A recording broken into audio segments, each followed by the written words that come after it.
Será que a gente evoluiu tanto a ponto do bem se tornar uma coisa desconstruída? Olá, meu nome é Pedro Lorenzo, eu sou professor de pintura e pintor. E eu resolvi fazer uma sequência de 3 aulas para falar para vocês o que é arte. Eu acho esse tema muito, muito importante, justamente porque hoje o conceito do que é arte é usado como ferramenta, na verdade, a falta do conceito do que é arte é usado como ferramenta para perverter a moral da sociedade. É interessante, né? Porque eu falo assim, o conceito do que é arte ou a falta dele.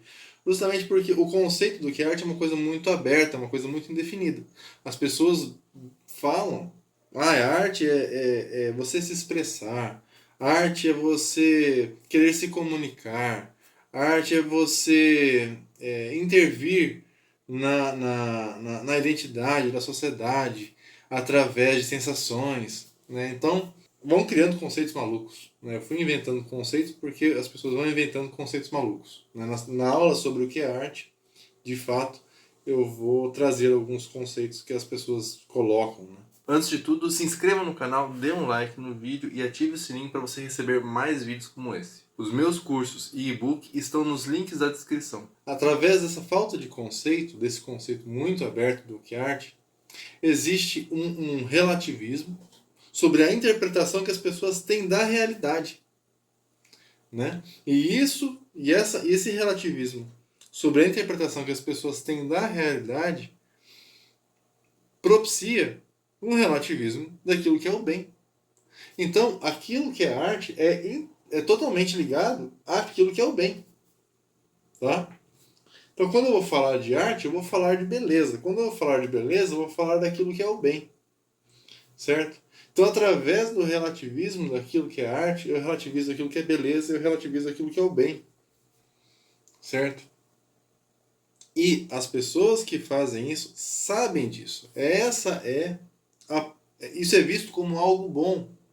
Né? Eu vou fazer essa obra de arte para desconstruir a ideia que as pessoas têm sobre tal coisa que é imposta para a sociedade. Né?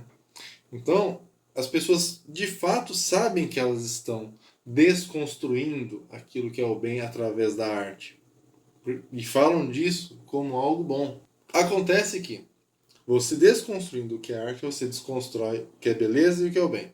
Desconstruindo aquilo que é o bem, você desconstrói a moral.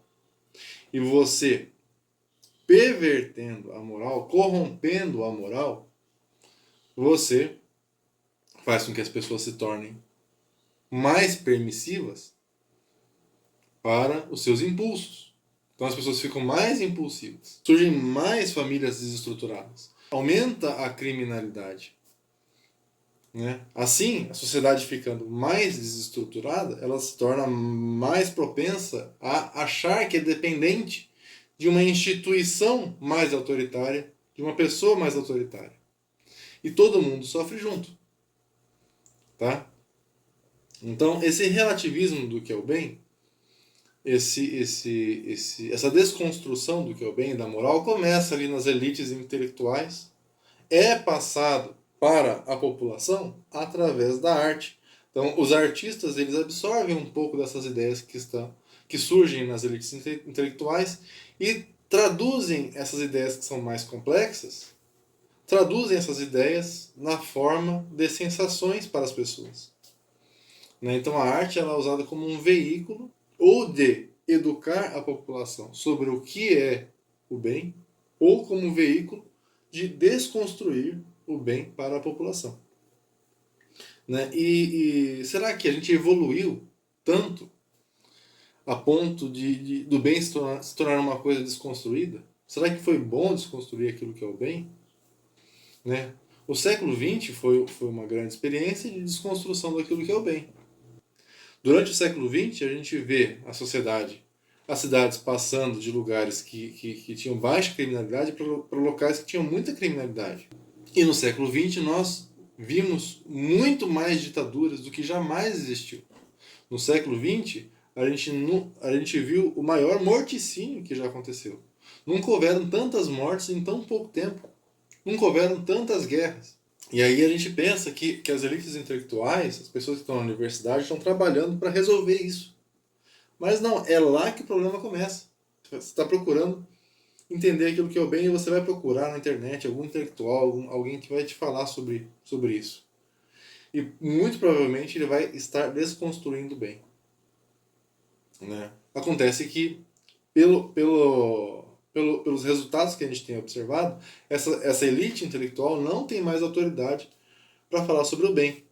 Os resultados mostram isso. Eles são autores de maus resultados, por isso que eles não têm autoridade para falar sobre isso. Então você passa a sua vida inteira querendo fazer o bem. O bem não é uma coisa relativa para você, lá no fundo, no fundo. Você tem uma certa percepção de que certas coisas são más mesmo. E que certas coisas são muito boas. Né? Então você tenta fazer o bem. Né? Você tenta ali tatear o bem como se o bem fosse um objeto no escuro que você vai sentindo ele e vai tomando suas decisões. Você percebe que você ser saudável é um bem. Que você trabalhar, que você se esforçar, você se desenvolver, você fazer caridade, você ajudar os outros, são coisas boas. Tem algo de bem nisso. Né? Você vai percebendo que o bem existe mesmo. Mas você não sabe conceituar, você não sabe dizer o que todas essas coisas têm em comum para dizer por que o bem está nelas. E aí você quer entender o que é arte, você quer entender o que é beleza, você quer entender o que é o bem. E essas três coisas, os grandes intelectuais que a gente vê na mídia, o que a gente vê na internet, eles estão sempre tentando colocar pra gente que o bem não existe, que o bem é relativo, que cada pessoa define o que é bem para ela. Acontece que, se você disser que ele está errado, ele vai te tratar como se você fosse o mal e como se o que ele estivesse falando é um bem absoluto, a ponto de você não poder contradizer ele. Então, essa ideia de que o bem é relativo, isso é passado como um bem absoluto, que você não pode contradizer, que você não pode argumentar contra. Mais para frente, a gente vai ver que o bem, ele de fato é o bem do dia a dia, ele é relativo. Mas ele não é relativo no sentido de variar conforme a opinião de cada pessoa. Ele é relativo, mas ele não é subjetivo. E esses grandes intelectuais, né, essa elite intelectual, a mídia, coloca como se o bem fosse relativo no sentido de ser subjetivo. Aquilo que é bom para mim não é necessariamente bom para você. Né? A gente não pode impor o que é o bem para os outros. É a ditadura do relativismo. Eles vão falar de forma bem objetiva que o bem é uma coisa subjetiva. Então está claro que hoje o mundo já não tem mais condições de falar sobre o que é o bem. A gente precisa voltar no tempo. Né? A gente precisa voltar para o tempo em que o bem era visto como uma coisa objetiva. E o estudo sobre o que é o bem é o estudo sobre a realidade última das coisas. Sobre a estrutura da realidade. É o estudo sobre aquilo que estrutura as próprias leis da física. Sobre aquilo que está além da física. Né? O que estuda o bem é o estudo da metafísica. A metafísica ela começa a se solidificar com Platão. E aí o Aristóteles torna ela mais técnica, mais analítica. E aí, isso antes de Cristo. Aí depois de Cristo, Santo Agostinho, um pagão africano que gostava de festar e tal, ele se converte ao cristianismo. Ele era muito articulado, ele era um grande comunicador, então ele era muito bom em se comunicar. E depois ele entende que a verdade é mais importante do que a própria comunicação. Né? E aí Santo Agostinho passa a se interessar pela filosofia e começa a estudar Platão. E aí, nas Confissões de Agostinho, a gente vê o seguinte raciocínio. De acordo com Santo Agostinho, todas as coisas são boas, todas as coisas possuem algum grau de bondade. E como é que ele desenvolve esse raciocínio? Ele coloca que existem coisas corruptíveis e coisas incorruptíveis. Corromper-se significa que a coisa vai perder algo de si. Por exemplo, o ferro se corrompe e vira ferrugem. Né? A ferrugem corrompe o ferro.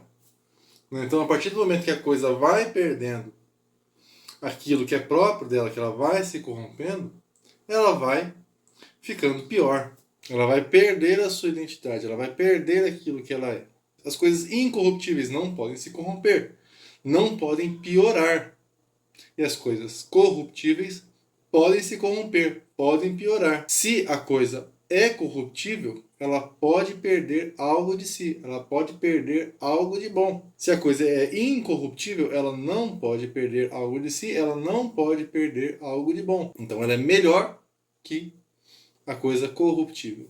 A coisa incorruptível é melhor que a coisa corruptível. Por quê? Porque ela não pode se tornar pior. Certo? Então sempre que eu falo que a coisa vai se corromper, eu estou dizendo que ela vai perder algo de si, algo de bom que tem nela. Ela vai piorar, ela vai perder algo de bom. Então sempre que eu digo que a coisa se corrompe, ela perde algo de bom na proporção que ela perde algo de si. Dessa forma, aquilo que é bom é algo intrínseco ao que ela é, intrínseco ao seu ser. Ah, mas eu acho que pode ter alguma coisa que não tem bondade. Eu acho que a pessoa pode perder uma parte dela que é má, uma parte dela que não tem bondade. Olha só, será que é possível isso? Será que é possível existir alguma coisa que não tem bondade, alguma parte do ser, que seja uma parte, não precisa nem ser um ser inteiro, que seja uma parte, que não tem bondade? Santo Agostinho diz que não. Qualquer coisa que exista é alguma coisa. Se é alguma coisa, ou ela é corruptível e pode perder algo de bom que existe nela, e portanto existe algo de bom nela, ou é incorruptível possuindo algum tipo de substância que não se corrompe, e que portanto é boa, que não perde aquilo de bom que existe nela. E esse algo incorruptível seria melhor ainda do que a sua versão corruptível. Então, Santo Agostinho diz: se algo for privado de todo o bem, seria privado também do bem da existência, e portanto seria nada. Assim, enquanto algo é bom. Por essa razão não pode existir alguma coisa, ou então que seja uma parte do ser, que não tenha algum grau de bondade. Dessa forma, Santo Agostinho diz que todas as coisas que existem têm algum grau de bondade. Resumindo, as coisas sempre podem piorar. Então agradeça por aquilo que você tem agora. Então tudo que existe é bom. Ah, então já que tudo que existe é bom, eu vou ser eu mesmo. Eu vou fazer aquilo que eu quiser, porque tudo é bom. Tudo tem um tanto de bondade, né? Ah, mas aí você está se esquecendo do seguinte: existe a corrupção do ser. Como é que eu vou saber se a alteração que está surgindo nessa coisa está fazendo com que ela se corrompa ou está fazendo com que ela melhore? De acordo com o quê? Né? Então aí, no século XIII, entra São Tomás de Aquino, que gostava muito dos estudos de Santo Agostinho e gostava muito de Aristóteles também. Lembra que eu falei que com Aristóteles a metafísica se torna muito mais analítica? Então, São Tomás de Aquino pega as análises de Aristóteles. E ele vê que Aristóteles dizia que todas as coisas têm ato e potência. Ato é aquilo que a coisa é agora. Certo? É a sua situação atual. E potência é aquilo que a coisa pode ser. Então, a todo momento, as coisas estão se convertendo de potência para ato, de potência para ato, de potência para ato. Então, por exemplo, eu, no próximo segundo, eu tenho a potência de estar vivo no próximo segundo. E no próximo segundo eu atualizo essa potência. Perceba que isso está além das leis da física. Né? A coisa ter ato e potência não é uma lei da física. Mas é uma observação, mas é um fato, que determina o funcionamento das leis da física e de todas as coisas. Por isso é a metafísica. Então como é que fica essa coisa que Santo Agostinho colocava, de que todas as coisas têm algum grau de bondade, tudo aquilo que existe é bom? Como é que isso fica em relação ao fato de todas as coisas terem ato e potência? Essas duas coisas não podem ser contraditórias, elas têm que coexistir. Como é que eu vou saber se alguma coisa está piorando ou melhorando de acordo com as alterações que acontecem nela? Então Santo Tomás, estudando ali Aristóteles, ele vê que as coisas têm algo que é chamado de forma substancial, que é diferente da matéria da coisa. Forma substancial. E a forma substancial, ela é determinada pela sua definição específica, certo? Então, quando eu pego os livros, né? Os livros eles têm a definição específica de serem livros. É a espécie deles, certo? Que espécie de coisa é essa? É um livro, certo?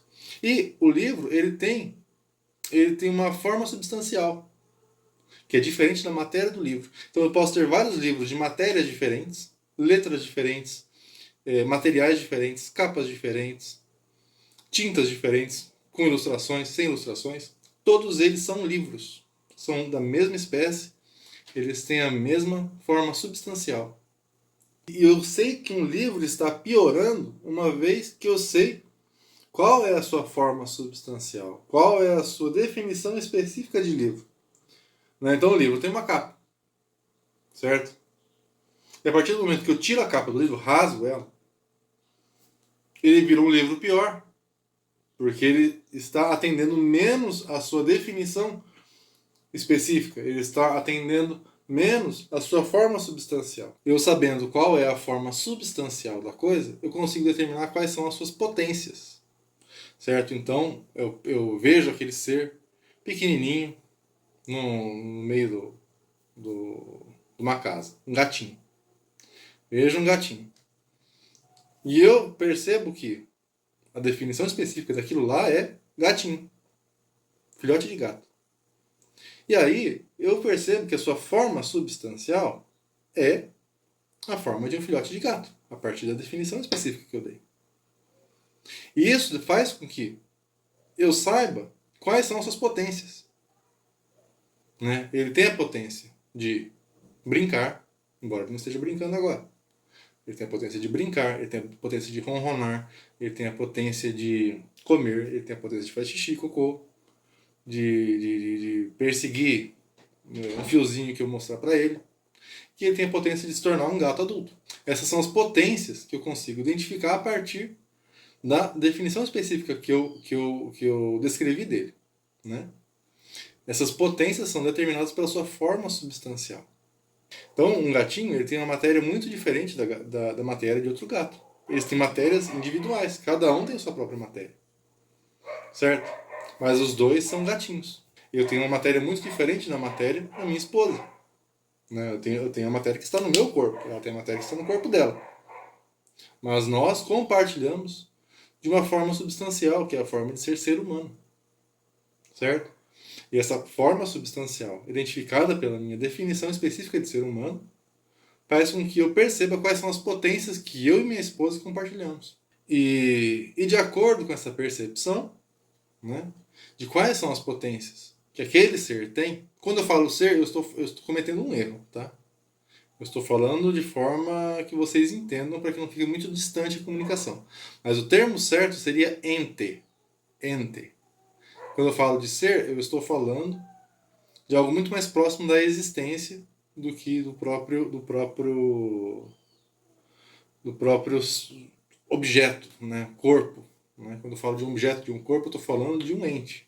Quando eu identifico qual é a definição específica daquele ente, daquele ser, eu consigo determinar qual é a sua forma substancial e eu consigo então determinar quais são as suas potências. E aí, partindo da ideia de que tudo aquilo que existe é bom, as coisas em ato são boas. As suas potências são boas. E para eu fazer o bem, como é que eu faço o bem? Eu faço alguma coisa se tornar atual. Eu atualizo uma potência. Então como é que eu sei que eu estou fazendo um bem? Como é que eu sei que estou melhorando a coisa e não estou piorando? Como é que eu sei que eu estou melhorando uma coisa e não estou a corrompendo? Eu vou atualizar as suas potências de acordo com a sua definição específica. De forma que eu identifico qual é a sua forma substancial. Então se eu faço um gatinho brincar com um fiozinho, um cadarço, se eu dou comida para ele, se eu faço ele ronronar, né, eu estou fazendo bens para ele. Porque eu estou explorando as capacidades do seu ser, atualizando suas potências. E eu percebo que isso está acontecendo porque eu sei aquilo que define ele como gato e, portanto, suas potências de gato. E o mal? A gente se pergunta sobre o mal, afinal o mal nos incomoda, né? Você fica até pensando, poxa, mas por que Deus cria o mal? Será que Deus teria criado o mal? O que seria o mal? Santo Tomás coloca aqui: o mal não existe enquanto um ser, mas sim enquanto uma ação. No sentido de que eu impossibilito a atualização de uma potência, matando, roubando, mentindo, traindo. E aí lembra que eu falei que o bem ele é relativo, mas ele não é subjetivo? O bem ele é relativo porque eu nunca consigo, de fato, atualizar todas as potências de um ser, e eu não tenho nenhum ser que tem todas as suas potências atualizadas. Nenhum ser na criação. Então, se a gente não pode nunca fazer um bem absoluto, então a gente está sempre escolhendo aquilo que é o mal menor, aquilo que é o bem maior, aquilo que permite a maior atualização de potências daquele ser, daquele ente, né? Então eu faço bem na medida que eu atualizo as potências de algum ente, de algum que a gente estava chamando de ser. Quanto mais potências eu atualizo, mais bem eu faço, de acordo com a sua forma substancial, de acordo com a sua definição específica. Por que eu falo tanto dessa forma substancial, dessa definição específica? Porque aí a gente vai começar a entrar naquilo que é o bem para o homem, né? De acordo com a definição do homem. Tá? Então, uma pessoa ela se torna mais boa, melhor, conforme ela atualiza suas potências. E ela é má na proporção em que ela não atualizou as suas potências. Então você percebe que o mal, né? O mal ele não é parte do ente. Ele é aquilo que falta no ente. Então como é que eu sei que uma pessoa é boa? Como é que eu consigo fazer um bem para uma pessoa? Qual que é a definição do ser humano? Né? Eu preciso ter uma definição específica para ser humano. Não, o ser humano é um animal. Ele é um primata. Mas até aí, muitos animais e primatas existem, né? E que não são seres humanos. Então, o ser humano, ele é um animal, um primata, que tem a capacidade de perceber a razão e a verdade. Isso é específico do ser humano. Né? Claro que eu identifico o ser humano como um animal e eu vou fazer o bem para o ser humano na medida em que eu atualizo as suas potências de animal. No sentido de que eu preciso comer, eu preciso dormir, eu preciso tomar água, eu preciso ser saudável, não estar doente e assim por diante. Mas no caso do ser humano, no caso de todo animal, mas no caso de todo animal existe alguma coisa específica dele. No caso do ser humano, o que tem de específico? A capacidade de perceber a razão e a verdade. Né? Então o ser humano, para que ele seja bom e atualize as suas potências, ele precisa atualizar suas potências específicas de ser humano. Senão vai ficar faltando justamente aquilo que o define como ser humano. Então ele será um mau ser humano. Ele vai ser um bom animal, mas um mau ser humano. Ele pode ser um ótimo animal, comendo, bebendo, urinando, fazendo suas necessidades, dormindo, né? Mas se ele não atualiza as suas potências específicas de ser humano, ele é um mau ser humano. E quais são as potências específicas de ser humano? Né? Como o ser humano ele vê, ele percebe a verdade e a razão, isso vai ser a potência a ser atualizada. Então, conforme o ser humano atualiza suas potências de perceber a verdade e a razão e começa a aplicar isso nos seus atos, aí ele começa a se tornar um ser humano bom. E aí ele desenvolve as virtudes, porque a virtude é a aplicação da razão sobre os seus hábitos. Então, conforme o ser humano desenvolve as suas virtudes, se santifica, ele se torna um bom ser humano. Ele atualiza as suas potências de ser humano. Se ele não aplica a razão sobre os seus hábitos, não desenvolve virtudes, ele é um mau ser humano. Então a gente não pode cair na ideia de pensar num bem e mal moral no sentido de ruim, de bom ou ruim. Né? É no sentido de bom e mal mesmo. Em comparação àquilo que a coisa deve ser, suas potências.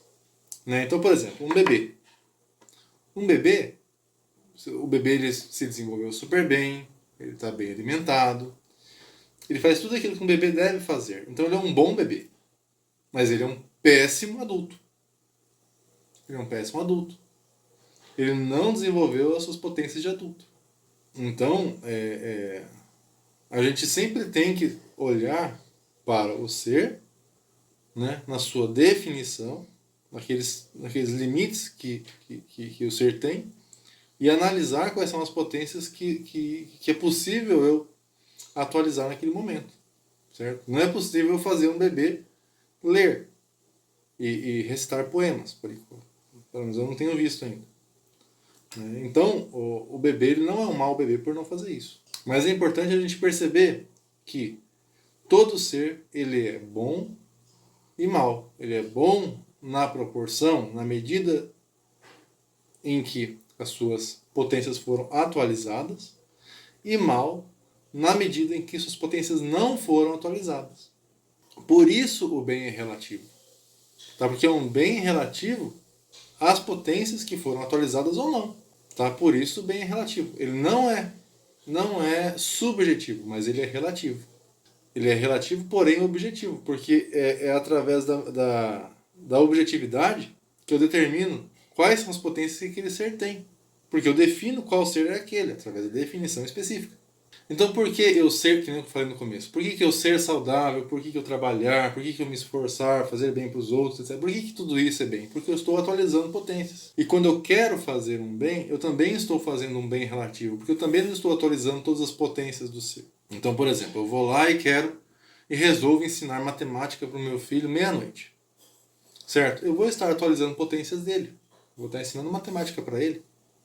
Porém, isso vai prejudicar a atualização de potências dele no dia seguinte. Eu teria uma atualização de potências muito maior no dia seguinte se eu deixasse ele dormir. Né? Então, a gente precisa analisar, por isso que o bem é relativo, porque a gente precisa analisar cada situação para saber se o que eu vou fazer é um bem ou não. Mas ele não é subjetivo. Ele é objetivo. Tanto que eu posso falar sobre essas situações com as pessoas. Eu posso conversar com a minha esposa e falar, poxa, será que é a hora de eu ensinar matemática para ele? E como a coisa é objetiva, ela pode me responder. Ah, não, eu acho que é melhor não. Aí eu penso, poxa, é verdade, né? E existe um bem relativo, certo? Eu disse que o bem do dia a dia é relativo, mas existe um bem absoluto?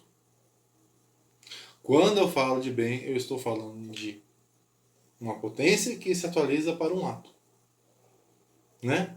De algo potencial que vai para atual.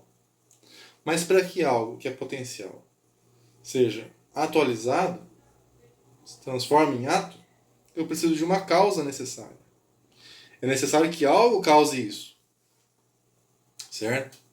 Então, para cada atualização, eu preciso de uma causa necessária. É necessária uma causa. E aí, eu tenho a causa e o efeito, que é a atualização daquela potência. E aí eu começo a regredir numa sequência de causa e efeito. Certo? E aí, cada causa necessária, ela foi atualizada, ela era potência, e ela foi atualizada para que ela pudesse causar algo. Certo? E aí eu começo a entrar numa sequência de causa e efeito, causa e efeito, causa e efeito. Né? Acontece que essa sequência não pode ser infinita.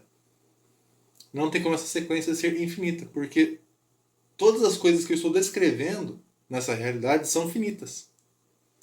São finitas. Então eu não posso ter algo finito dentro dessa análise. Todas as coisas que eu conheço são finitas. Tem começo e fim. Tem limites específicos. Certo? Se existisse uma sequência infinita de eventos, eu precisaria de tempo infinito. Se o tempo fosse infinito, eu não conseguiria fragmentar o tempo. Eu não conseguiria separar partes do tempo, falar de partes de tempo. Né? Porque não existe uma fração de infinito. Né? Então, é necessário que exista algo que cause uma atualização, mas que não existe algo anterior a ele que cause uma atualização nele. Se não existe algo anterior a ele que cause uma atualização nele, significa que ele não tem uma potência que foi atualizada. Então esse ser não teria potências, ele seria ato puro. E se ele não tem potências, ele não tem um recorte na realidade que o delimita. Ele é um ser infinito, de ato puro.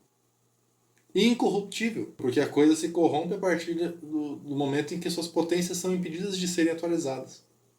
Então ele é um ser de ato puro, incorruptível e infinito, sem delimitação, sem fim, certo? Fora do tempo, porque é no tempo em que existe causa e efeito, é no tempo em que existe a delimitação entre causa e efeito. Então esse seria o bem absoluto, que é ato puro, um motor imóvel, como dizia Aristóteles, a causa das causas, a qual Aristóteles recorreu. E esse é o Deus cristão, diferente de todos os deuses de outras religiões, que representam partes da natureza, que são criados com delimitações.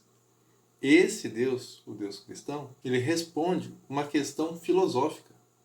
Tanto que Aristóteles falava da causa das causas, Platão falava da forma das formas, sem que eles conhecessem o Deus cristão. E ao mesmo tempo esse Deus era revelado para o povo judeu. E com a evangelização dos gregos, os gregos passam a conhecer essa resposta dessas perguntas de Platão e Aristóteles. E lembra que eu falei que, na verdade, o ser não é essas coisas que a gente vê no dia a dia? Que o ser é outra coisa? O ser, propriamente, é Deus, porque ele é aquele que é. Ele é o ato puro. Como ele é ato puro, ele é aquele que simplesmente é, porque ele não faz outra coisa além de ser. Ele não tem uma potência a ser atualizada. Ele é ato puro. Por isso que ele diz que ele é aquele que é. O ser por excelência. Ele só é. E por isso que ele é o bem supremo. Porque ele é o ato puro que sustenta e atualiza toda a realidade. Então é importante você saber que dentro da realidade que nós vivemos, na realidade da criação, não tem como um ser totalmente bom. E também não tem como um ser totalmente mal. Porque você sempre vai ter potências para serem atualizadas e ao mesmo tempo você sempre vai existir. E a bondade, ela é inerente à existência. Uma vez que aquilo que existe pode se corromper e perder aquilo de bom que existe nele. E um demônio? O demônio teria algo de bom? Sim, o demônio teria algo de bom. O demônio é uma criação de Deus. Eu vi o próprio Bishop Barron, um bispo americano, falando disso. Que o demônio tem coisas boas, criadas por Deus. Lúcifer era o maior anjo de Deus. Né? Ele era o anjo mais poderoso, era um grande serafim, ele portava a luz de Deus. Né? Então ele recebeu muitos bens de Deus. Tem uma inteligência extremamente poderosa.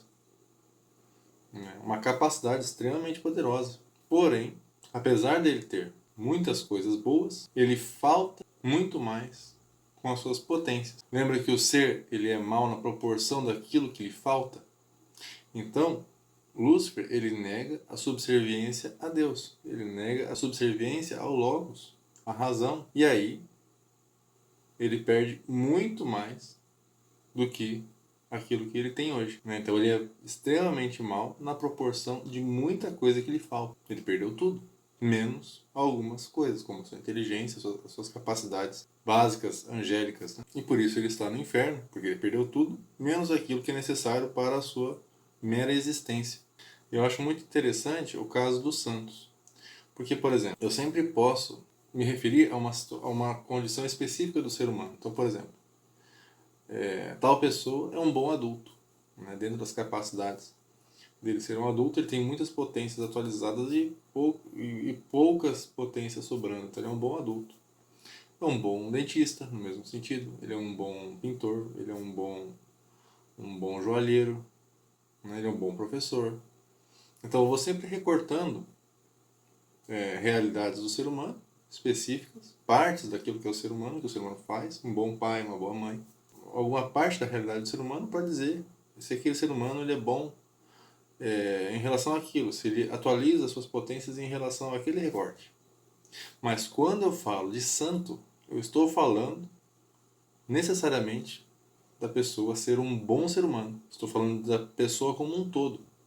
E se você acha esse assunto extremamente interessante, tem um livro muito bom sobre esse assunto que se chama A Última Superstição, de Edward Fesser. O link para a compra desse livro está na descrição do vídeo. Esse livro ele faz um apanhado histórico, em que ele mostra os filósofos ao longo da história e como a filosofia foi se perdendo ao longo do tempo. E aí, dessa forma, ele mostra como no início da filosofia, esses filósofos que não conheciam o Deus cristão, ao criar as bases da filosofia, estavam criando as bases do argumento para a existência de Deus. E aí ele mostra como a filosofia deixou de investigar a verdade ao longo do tempo e passou a tratar de questões mais humanas voltadas para o pragmatismo, questões sociais humanas, mas sem aquele apreço, aquele critério sobre o que é verdade, uma vez que a verdade já tinha sido relativizada. E o que é verdade? A gente precisa saber disso.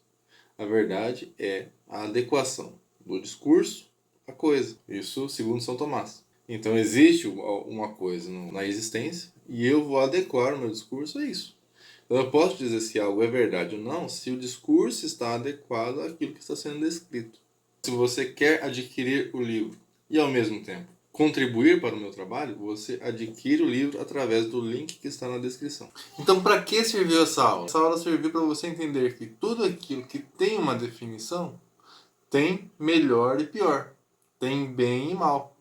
Porque o bem e mal é a atualização daquelas potências ou a não atualização daquelas potências definidas pela definição específica e, portanto, pela forma substancial. E dessa forma, o bem e o mal são relativos, mas relativos às potências que ainda não foram atualizadas. Ou seja, as coisas sempre podem melhorar. Por isso que elas não são ainda totalmente boas, absolutamente boas. Porque elas sempre podem melhorar. Então a gente vai entrar no momento spoiler. Porque se tudo aquilo que tem uma definição tem melhor e pior, tem bem e mal, existe arte melhor e pior? Qual é a definição de arte? E se você quer estudar arte, desenho e pintura comigo, dê uma olhada nos meus cursos que estão no link da descrição.